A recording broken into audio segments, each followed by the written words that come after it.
118 of Louisiana's private and parochial schools are now educating scholarship students, but controversy has arisen over the curricula some schools are using. Southern Ed Desk reporter Sue Lincoln looks into the issue.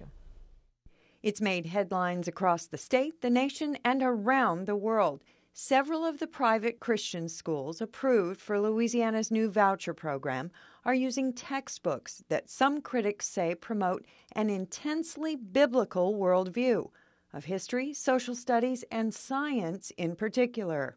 Louisiana, once again, is the laughingstock of the world, given our desire and ability to teach about dinosaurs and people walking the earth together. The curriculum developed by Abeka, Bob Jones, and ACE. Melissa Flournoy is the director of Louisiana Progress, a nonprofit government watchdog group. She calls the use of these texts a violation of Louisiana law, specifically the State Department of Education's Handbook for Non-Public School Administrators. The handbook, also known as Bulletin 741, is put out by the department's Division of Curriculum Standards. It states that religious studies and electives combined should not exceed 80 minutes of a 330-minute school day, less than 25%. That the Department of Education is not going by their own regulations.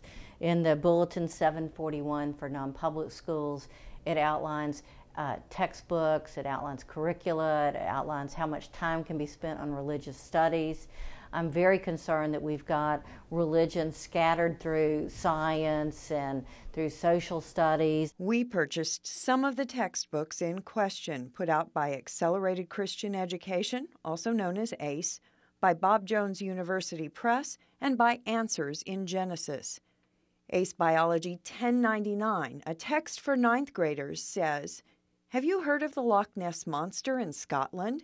Nessie for short, has been recorded on sonar from a small submarine, described by eyewitnesses and photographed by others. Nessie appears to be a plesiosaur." University of Louisiana Lafayette geology professor Gary Kinsland says he's stunned. We can't prove that Nessie exists, so how can we even prove that Nessie's a plesiosaur? Kinsland, an expert on the extinction of dinosaurs, says he's even more taken aback by the so-called facts presented in the Answers in Genesis Animal Kingdom textbook. It says that dinosaurs were created, along with man, on the sixth day, but that they drowned in God's judgment, a global flood. Kinsland says that contradicts the Earth's geological record. Do geologists see anything in the rock record that they interpret as Noah's flood? And my answer was no. The text goes on to say, thus the dinosaur fossils, which were formed as a result of this flood, were probably formed about 4,500 years ago, not millions of years ago. Kinsland says the rock record tells a very different story about when dinosaurs became extinct. 65.5 million years ago. I recently sat down with Louisiana Superintendent of Education John White and asked him about the controversy over the questionable curricula being taught in some of the new voucher-approved schools. I know you've seen all the articles that have been going on about the ACE PACEs saying that Nessie is still alive, the Answers in Genesis saying that all the dinosaurs died in the Great Flood 4,500 years ago. Will there be a closer look at the curricula that some of these non-public schools are planning on using?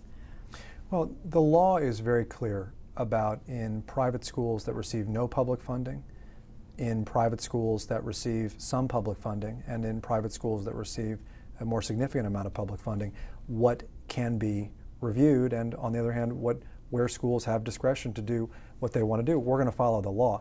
White has announced that the regulations for licensing private schools are being revised. Still, he says, they won't be delving into the curricula being offered. This process is not about that. It's not about getting in everyone's different curriculum and reviewing different things. We're going to abide by the law as the law already exists. White has been meeting with an advisory panel known as the Non-Public School Council. He expects the new rules, once finalized in October, will include annual disclosure by the schools, spelling out their purpose, leadership, teaching methods, and effectiveness, accountability, and improvement plans. We're going to look for quality schools, whether it's a charter public school, whether it's a traditional public school, whether it's a private school. We want our families to have great schools, and that's what we're really adjusting this process to look for. Since 1928, Louisiana law has allowed the use of state funds for purchasing private school textbooks, a law upheld by the 1930 U.S. Supreme Court decision in Cochran versus Louisiana State Board of Education. But that law requires the schools to buy those books from the state-adopted textbook lists. None of the books in question, by Abeka, ACE, Answers in Genesis, or Bob Jones University Press, are on the state-approved textbook list. For the Southern Education Desk, I'm Sue Lincoln. Now, the State Education Department has released this year's enrollment numbers for the scholarship, also known as the voucher program. 4,994 students around the state are participating. 79% are elementary school students, 86% are African American. The Southern Education Desk is a partnership among public radio and television stations across the Gulf South. We delve into a wide range of educational issues from kindergarten through 12th grade and higher education. For more information, log on to southerneddesk.org.